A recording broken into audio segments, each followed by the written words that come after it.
The Galactic Academy was renowned across 17 systems for producing the finest minds in theoretical quantum mechanics. Students from all species flocked to its hallowed halls, eager to learn the secrets of the universe, all except for those unfortunate enough to be assigned to Class 13. Class 13 wasn't a normal class. It wasn't even a normal difficulty class. It was the Academy's ultimate filter, a brutal gauntlet of hyperspace mathematics and 11-dimensional physics that had broken even the most brilliant Arcturian minds. The drop rate was legendary, 98%. Those who remained typically scored in the lowest percentile, barely scraping by. Professor Klen, a tall, 8-limbed Valaxian with skin like polished obsidian, had taught Class 13 for over 30 cycles. He had watched brilliant students crumble under the pressure, had seen promising careers end before they began. He took no pleasure in it, but someone had to teach the unteachable. Another cycle, another batch of broken dreams, Klen muttered as he reviewed the class roster. 23 students from 12 species, and then his compound eyes narrowed. Something new. Humans, 3 of them. The Galactic Council had only recently discovered Earth, a backwater planet orbiting an unremarkable yellow star. Humans were a curiosity, bipedal, soft-skinned, and with such short lifespans that many wondered how they learned anything at all. Their inclusion in the Academy was more diplomatic gesture than serious educational opportunity. And now 3 of them had been assigned to Class 13. Klen felt a pang of something almost like pity. On the first day of class, the humans filed in with the others. They looked ordinary enough, one tall with pale skin and red hair, one dark-skinned with close-cropped black hair, and one smaller with amber eyes and a perpetual half-smile. Their names were simple: Jack, Tom, and Reed. "Welcome to Advanced Hyperspace Theoretical Mechanics," Klen announced, his voice echoing in the lecture hall. "Most of you will fail, some of you will leave. If you're lucky, a few will pass with minimal understanding. This is not a judgment of your capabilities, merely a statement of statistical fact." The alien students shifted nervously in their seats. The humans exchanged glances but remained silent. By the end of the first week, 3 students had already transferred out. By the end of the second, 4 more had followed.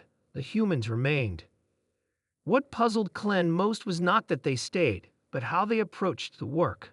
While the Mendaxian students memorized formulas with their perfect recall, and the Forian twins calculated with their natural mathematical abilities, the humans collaborated. They argued. They sketched incomprehensible diagrams. They made mistakes, terrible fundamental errors, and then, somehow, used those mistakes to find unusual solutions.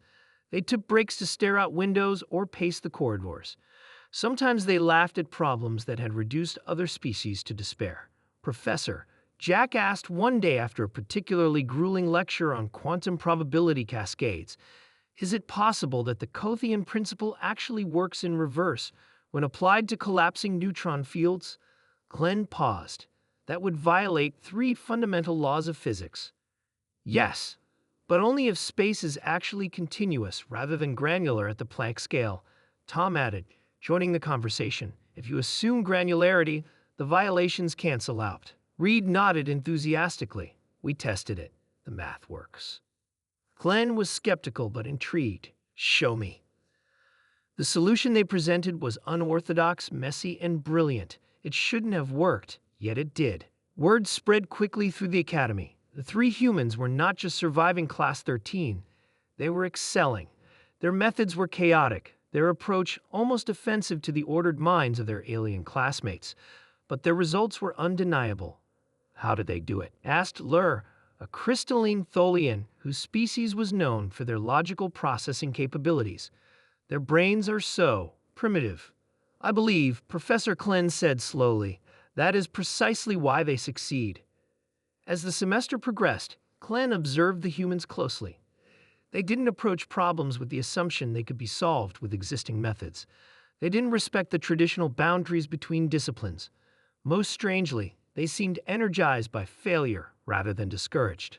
"You're not afraid of being wrong," Klen said to Reed one day after watching the human erase and redraw the same diagram 12 times. Reed shrugged. Being wrong is just the first step to being right. Mid-semester, the Academy's traditional challenge was announced, a problem so complex it had remained unsolved for 7 cycles. Students from all classes could attempt it, but no one expected much from Class 13. The day of the challenge arrived. Teams from all classes gathered in the Great Hall, surrounded by holographic displays and computational aids. The humans brought only simple tablets and styluses. The problem was unveiled, a paradox in dimensional folding that had implications for faster-than-light travel. Teams immediately began complex calculations and simulations. The humans huddled together, arguing, sketching, occasionally laughing. They took breaks to walk around the room and observe other teams. They ate snacks. They appeared to all observers to be making no progress whatsoever. With 2 hours remaining, they finally began working in earnest. Jack calculated while Tom diagrammed, and Reed cross-referenced their findings against their earlier notes. With 30 minutes left, the favored team, 5 brilliant Arcturians, submitted their solution. It was elegant, precise, and completely aligned with conventional theory. The judges nodded approvingly. With 5 minutes left, the humans submitted theirs. Silence fell as the judges reviewed it. Confusion gave way to disbelief, then to astonishment. "This is unprecedented," the head judge finally announced. "The human team has not only solved the primary paradox, but has revealed that it was merely a symptom of a deeper principle that no one has previously identified." The hall erupted in murmurs. Professor Klen felt a strange mixture of pride and bewilderment. Later, he asked them how they had done it. "We just kept asking why," Jack explained. "Everyone else was trying to solve the problem as stated. We wondered why the problem existed in the first place. Your species," Glenn said carefully, "perceives failure differently than most. For you, it seems to be informative rather than terminal." Tom nodded. "Humans have always learned by failing.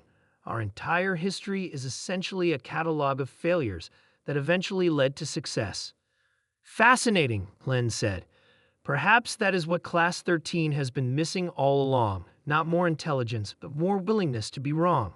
By semester's end, Class 13 had the highest retention rate in its history. The humans' approach had infected the others, creating an environment where collaboration and creative failure were valued over rigid correctness. As Professor Klen filed his final report to the Academy Board, he included an unprecedented recommendation. More humans should be recruited, not just as students but eventually as teachers. After all, Class 13 had always been bad, until humans showed everyone how to master it by embracing its difficulty rather than fearing it.